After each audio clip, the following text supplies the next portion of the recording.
সবাই দেখে যাও আমাদের ঘরে আজকে কি হচ্ছে। সংক্রান্তির দিন আমরা ঠাকুরকে ভোগ রান্না করে দিই। এদিকে দেখো আমার শাশুড়ি অনেক কিছু আয়োজন করেছে, সেই ভোর 5টার সময় উঠে কিন্তু রান্নাবাড়ি চলছে আমাদের। সব কিছু রান্না করে এখানে রাখা হচ্ছে ঠাকুর ঘরে। সব কিছু রেডি হয়ে গেছে, রান্না হয়ে গেছে, এখন ঠাকুরের জন্য ভোগটা বাড়ছে। দেখো কি সুন্দর করে সাজিয়েছে। তোমাদের ঘরে কি কি করে সংক্রান্তির দিন অবশ্যই কিন্তু কমেন্ট করো। আর দেখো সব কিছু সাজিয়ে দেওয়ার পর তুলসী পাতা দিয়ে দিয়েছে, ভগবানকে নিবেদন করে দিয়েছে। এখন বাতিটা জ্বলিয়ে এবার ধূপকাঠিটা জ্বালিয়ে দেবে, তারপর কীর্তন করবে সবাই। সংক্রান্তির দিনটা কার কীরকম কেটেছে অবশ্যই কিন্তু কমেন্ট করো। আর সবাই ভালো থাকো, সুস্থ থাকো। এই ভিডিওটা কেমন লেগেছে অবশ্যই কিন্তু কমেন্ট করে জানিও।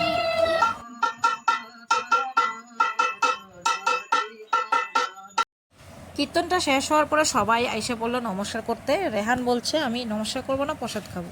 যাই হোক অবশেষে নমস্কার করেছে। তো আজকের ভিডিওটা এই পর্যন্ত। Tata, bye bye.